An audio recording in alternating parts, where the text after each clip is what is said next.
Kelompok selanjutnya silakan. Baik Pak, izin Pak untuk kelompok 2B. Ya. Baik, selamat. Langsung aja saya mulai ya. Terima kasih, selamat pagi semuanya, Bapak dan teman-teman semuanya. Kami dari kelompok 2B beranggotakan Mas Anjas, Mas Alex, dan saya, Mas Tio. Di sini kita akan mempresentasikan mengenai aktualisasi nilai Pancasila dalam menjalankan tugas ASN. Yang akan kita bahas pada pagi hari ini itu mengenai tugas ASN itu sendiri, yaitu sebagai pelaksana kebijakan publik, pelayan publik, dan perekat pemersatu bangsa. Untuk tugas ASN sendiri, seperti yang kita tahu berdasarkan Undang-Undang Nomor 5 Tahun 2014 mengenai ASN, pada pasal 11 kan disebutkan bahwa tugas ASN itu yang pertama melaksanakan kebijakan publik yang dibuat oleh pejabat pembina kepegawaian sesuai dengan ketentuan perundang-undangan. Yang kedua, memberikan pelayanan publik yang profesional dan berkualitas. Dan yang ketiga, mempererat persatuan dan kesatuan negara, kesatuan Republik Indonesia. Untuk tugas ASN yang pertama, yaitu sebagai pelaksana kebijakan publik, akan dibantu jelaskan oleh Pak Alex. Silakan Pak Alex. Ya, terima kasih Mas. Jadi tugas yang pertama di sini adalah pelaksana kebijakan publik. Artinya sendiri bahwa ASN itu punya tugas membuat suatu program atau aktivitas dalam melaksanakan kebijakan yang sudah dibuat dan tetap berlandaskan pada peraturan perundang-undangan yang berlaku. Nah, di sini ada beberapa contoh untuk aktualisasinya sendiri di instansi Kemenkumham. Yang pertama adalah bersikap anti korupsi dan menjauhi tindakan nepotisme, yaitu sebagai bentuk integritas sebagai seorang pengawas misalnya. Jadi di sini mungkin di eselon 1 untuk Inspektur Jenderal dan integritas sebagai orang yang memiliki agama. Jadi sesuai dengan sila 1 Pancasila sendiri. Yang kedua adalah berlaku adil dan sopan terhadap seluruh pihak yang menjadi auditi atau objek pengawasan. Jadi di sini mungkin jika seorang auditor datang ke suatu UPT, dia tetap menghargai gitu pihak-pihak yang menjadi auditinya, jadi pengawasannya sendiri. Kemudian yang ketiga adalah tidak menempatkan kepentingan pribadi dalam pengambilan keputusan. Ya, ini mungkin di seluruh instansi pasti berlaku bahwa ketika memiliki wewenang untuk mengambil keputusan, tetap memprioritaskan adalah kepentingan dari negara, kepentingan publik sendiri. Kemudian yang keempat adalah menghargai pendapat orang lain dalam diskusi tim dengan menjunjung penyelesaian masalah berdasarkan hasil musyawarah. Ini sesuai dengan sila keempat Pancasila. Dan yang terakhir adalah bekerja sama dalam menyelesaikan pekerjaan serta saling membantu dengan tidak mengemban semua pekerjaan pada satu pihak saja. Ya, ini berkaitan dengan sila ketiga Pancasila bahwa ya artinya ketika kita ditempatkan dalam satu instansi atau organisasi, kita harus punya rasa untuk kerjasama, gitu, saling membantu lah, apalagi bekerja dalam satu tim. Itu kira-kira untuk yang tugas pertama. Baik, terima kasih Pak Alex. Untuk berikutnya tugas kedua seorang ASN yaitu kita sebagai pelayan publik di sini itu seperti implementasinya seperti yang pertama, memberikan pelayanan kepada masyarakat dengan ramah sesuai dengan norma atau etika yang berlaku, baik untuk pelayanan secara langsung maupun tidak langsung, misalnya melalui telepon, email, media komunikasi lainnya seperti itu. Lalu yang kedua, tetap bersikap sopan dan santun dalam melayani serta menanggapi keluhan dari masyarakat. Yang ketiga, sanggup menerima dan berkorban untuk kepentingan negara. Nah, ini misalnya nih di tempat saya sempat pernah dulu ada sering nih mungkin tim IT ya terutama ya, dia mau harus bekerja pada hari libur weekend untuk memastikan server itu berjalan lancar, jadi nggak mengganggu pelayanan kepada masyarakat dan masyarakat bisa nyaman dalam menggunakan pelayanan kita seperti itu. Lalu yang keempat, kita mau mendengarkan pendapat atau keluhan dari masyarakat dengan seksama, nggak pilih-pilih juga. Terus yang kelima, tidak membeda-bedakan customer atau klien masyarakat berdasarkan agama, ras, suku saat memberikan pelayanan. Jadi semua lapisan masyarakat dilayani dengan peraturan yang sama seperti itu. Dan ini juga berkaitan dengan Undang-Undang Nomor 25 Tahun 2009 tentang pelayanan publik. Itu mungkin diatur mengenai standar pelayanan minimal atau SPM, dan yang itu mengatur mengenai prinsip-prinsip pemerintahan yang baik, yang merupakan efektivitas fungsi-fungsi pemerintahan itu sendiri. Terima kasih. Lalu untuk tugas yang ketiga akan dibantu jelaskan oleh Pak Anjas. Silakan Pak. Ya, terima kasih Pak Tio. Selamat pagi teman-teman dan Pak Ali. Izin menjelaskan tentang tugas ketiga ASN yaitu perekat dan pemersatu bangsa. ASN sebagai pemersatu bangsa dan negara memiliki jiwa nasionalisme yang kuat, memiliki kesadaran sebagai penjaga kedaulatan negara dan menjadi perekat bangsa, dan mengupayakan situasi damai di seluruh Indonesia. Kemudian hal tersebut diwujudkan melalui beberapa sikap, yaitu bersikap netral, tidak memihak pada suatu golongan, partai politik, agama, ras, dan suku tertentu. Kemudian menjaga ketertiban dan kerukunan di lingkungan kerja, menjadi contoh teladan yang baik bagi rekan kerja maupun jadi contoh teladan di masyarakat, menjalin hubungan kerjasama yang baik dengan atasan dan rekan kerja, baik dalam satu divisi atau bagian maupun dengan divisi lainnya, agar tercipta sinergi antar bagian di dalam suatu instansi. Kemudian bersama-sama menyelesaikan suatu permasalahan dengan bermusyawarah, artinya tidak memaksakan pendapat dan juga menerima pendapat orang lain sebagai bagian dari penyelesaian permasalahan dengan melalui musyawarah mufakat. Nah, demikian dari saya, terima kasih.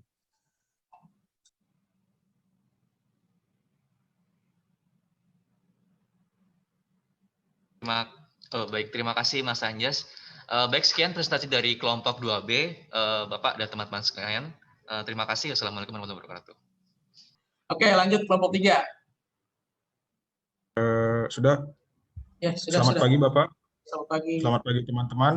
Kami dari kelompok ketiga yang beranggotakan saya, Alfredo, kemudian Mbak Alma, Mbak Anita, dan Mbak Frisna akan menjelaskan atau mengidentifikasi nilai-nilai nasionalisme Pancasila bagi fungsi dari aparatur sipil negara.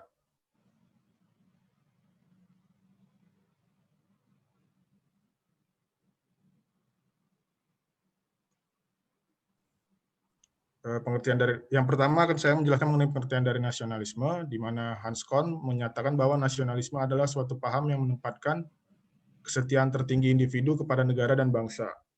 Nasionalisme secara fundamental timbul dari adanya kesadaran nasional berbangsa dan bernegara sendiri. Kemudian Ernest Renan mengatakan bahwa nasionalisme adalah sebagai sekelompok manusia yang berkeinginan untuk bersatu.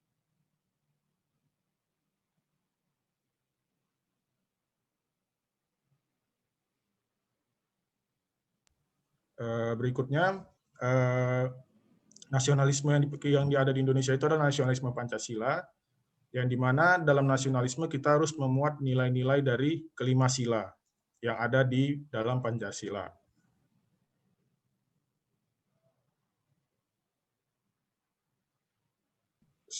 Kemudian berikutnya, selaku kita sebagai aparatur sipil negara, maka yang digunakan adalah Undang-Undang Nomor 5 Tahun 2014, di mana aparatur sipil negara adalah pertama sebagai pelaksana kebijakan publik, kedua pelayan publik, dan ketiga perekat dan pemersatu bangsa.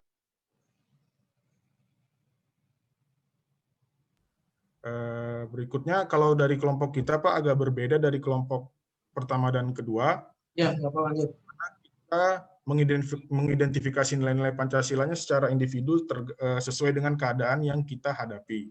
Ya. Di lingkungan kerja kita masing-masing, Pak. Jadi kalau dari saya sendiri, Alfredo, mengenai fungsi tugas dan fungsi pelaksana kebijakan publik, saya mengambilnya itu ada dari sila pertama, Pak, dari yang saya sebagai pelaksana, saya itu harus terkait dengan sila pertama ketuhanan Maha Esa. Dari yang saya dapat itu ada sebuah program di Inspektorat Jenderal yang namanya 7 Karakter Agung Kemenkumham, yang pada intinya dalam 7 karakter agung ini memuat mengenai dalam mengerjakan pekerjaan sebagai pelaksana kebijakan publik, kita harus selalu berpegang kepada ajaran dari Tuhan Yang Maha Esa sesuai dengan agama yang kita anut masing-masing, Pak.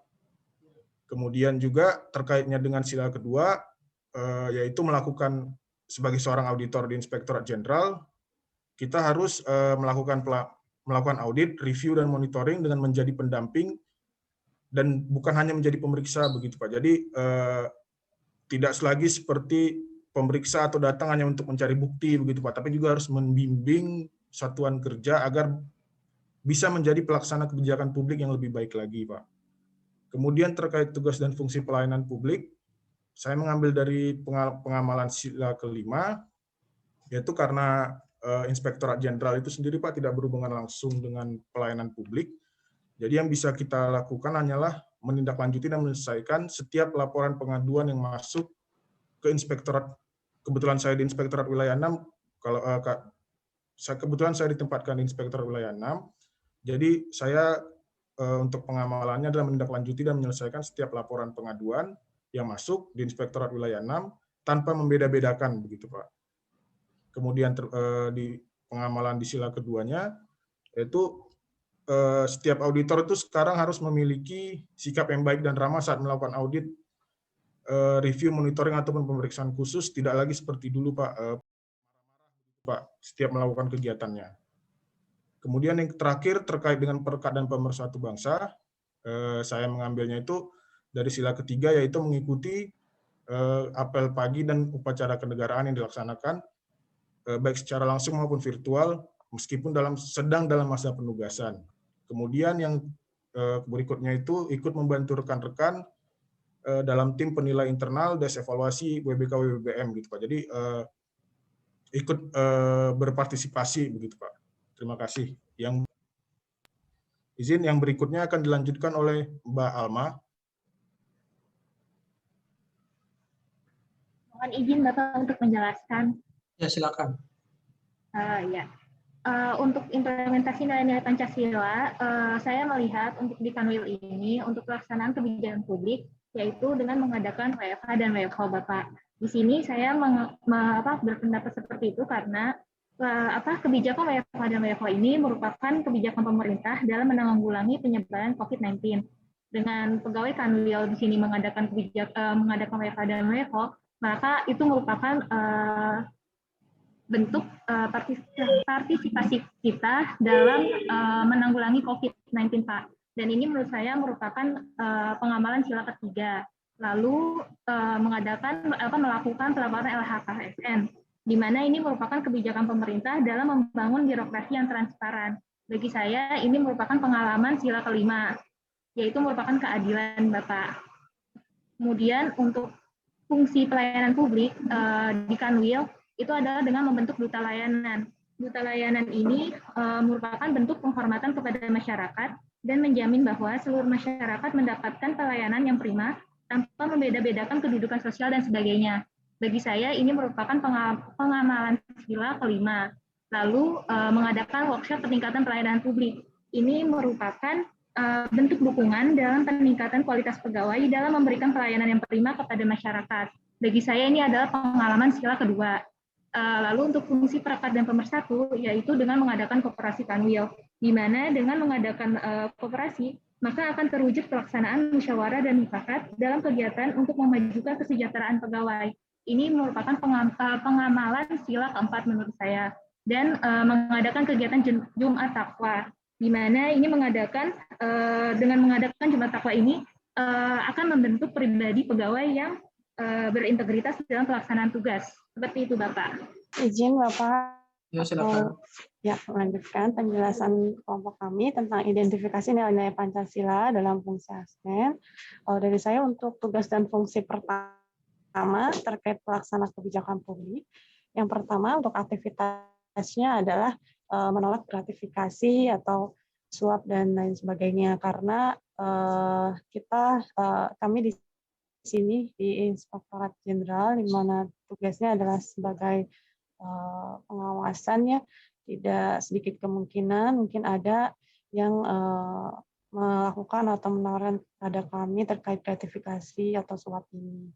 Nah, kita harus menolak hal-hal semacam itu, di mana untuk pengamalannya ini sesuai dengan sila pertama, yaitu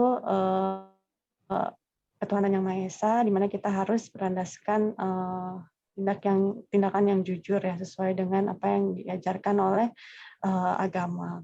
Kemudian untuk yang selanjutnya aktivitasnya adalah bersedia terkait penugasan, karena di Inspektorat Jenderal ini kita banyak bertugas ke PT-UPT yang berada jauh di daerah. Jadi jangan sampai kita tidak mau atau menolak atau memilih-milih tugas yang kita terima, seperti itu.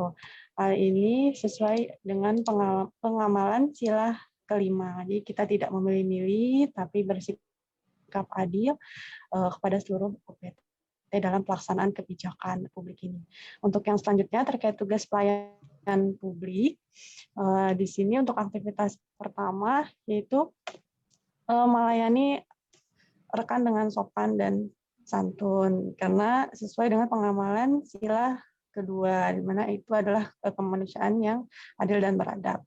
Jadi sesama rekan kerja kita harus saling hormat menghormati, menyapa, dan melayani dengan santun. Untuk aktivitas selanjutnya yaitu memberikan pelayanan sesuai antrian. Misalnya kalau saya kebetulan di TU Pimpinan, di mana kita memproses pesuratan-pesuratan, tentu saja kita memproses sesuai antrian surat yang datang. Jadi tidak misalnya ada yang diistimewakan karena mungkin kedekatan dan lain sebagainya. Hal ini sesuai dengan pengamalan sila kelima juga, yaitu keadilan sosial. Nah, untuk yang fungsi perekatan dan pemersatu bangsa, aktivitasnya diantaranya adalah mengikuti rapat kerja dengan saling hormat menghormati. Jadi di dalam menghadapi permasalahan, kita mengadakan rapat kerja bersama dan berdiskusi di dalamnya dengan saling menghormati pendapat rekan kerja, di mana itu sesuai dengan pengamalan sila keempat. Untuk yang terakhir, aktivitasnya adalah kita sebagai ASN tidak bergabung dalam suatu partai politik tertentu. Itu sesuai dengan pengamalan sila ketiga, yaitu Persatuan Indonesia. Baik, itu dari saya. Terima kasih. Di sini saya bekerja di lapas, jadi nilai-nilai implementasi nilai Pancasila sesuai dalam kegiatan saya di lapas ya Pak. Jadi pertama itu tugas dan fungsi sebagai pelaksana kebijakan publik. Di sini saya mengambil pengamalan dari sila pertama, di mana saya menjadi pendamping para WBP Nasrani dalam kegiatan keagamaan mingguan. Nah, di kegiatan keagamaan untuk Nasrani, Pak, itu semenjak COVID tidak ada lagi yang datang istilahnya gitu Pak, pemuka agamanya yang datang di sana. Jadi sementara kegiatan pembinaan itu kan harus tetap berjalan gitu ya Pak. Jadi di sini saya diminta oleh Kasubsi saya untuk mendampingi para WBP Nasrani. Kemudian yang kedua, pengamalan sila kedua, tugas dan fungsi yang pelaksana kebijakan publik saya ambil dari sila kedua, melakukan follow up dan mencatat perkembangan penyakit pada sistem database pemasyarakatan. Di sini kemarin kami divisitasi oleh tim Kanwil, jadi diminta untuk semakin paperless gitu Pak, dan memanfaatkan aplikasi-aplikasi yang sudah disediakan oleh kementerian. Kemudian yang kedua terkait fungsi pelayan publik, saya mengambil pengamalan sila kelima. Di sini aktivitasnya adalah memberikan pelayanan kesehatan poliklinik khusus disabilitas dan lansia setiap 1 minggu sekali. Nah, untuk pasien-pasien disabilitas dan lansia, saya memang memberikan perhatian agak lebih karena mengingat kondisi penyakit dan kondisi fisik mereka. Gitu. Jadi bukan berarti saya membeda-bedakan untuk memberikan pelayanan kepada setiap pasien, tapi di sini saya lebih saya pikir harus bersikap adil di mana pasien-pasien disabilitas itu tidak bisa langsung ke poliklinik utama. Jadi kami membuka poliklinik khusus disabilitas dan lansia di blok khusus lansia. Kemudian yang berikutnya adalah pengamalan sila kedua, di mana di sini kegiatan on-call pasien di luar jam kantor. Jadi di sini saya bersedia hadir untuk melihat kondisi pasien, namun di luar jam. Kemudian yang terakhir, fungsi perekat dan pemersatu bangsa, pengamalan Pancasila yang ketiga, yaitu mengikuti apel pagi dan upacara kenegaraan yang dilaksanakan langsung di lapas maupun secara virtual. Kemudian sila yang keempat, turut menjadi anggota Pokja, WBK, dan WBBM. Demikian Bapak yang bisa saya sampaikan. Saya kembalikan kepada Mas Alfredo sebagai moderator.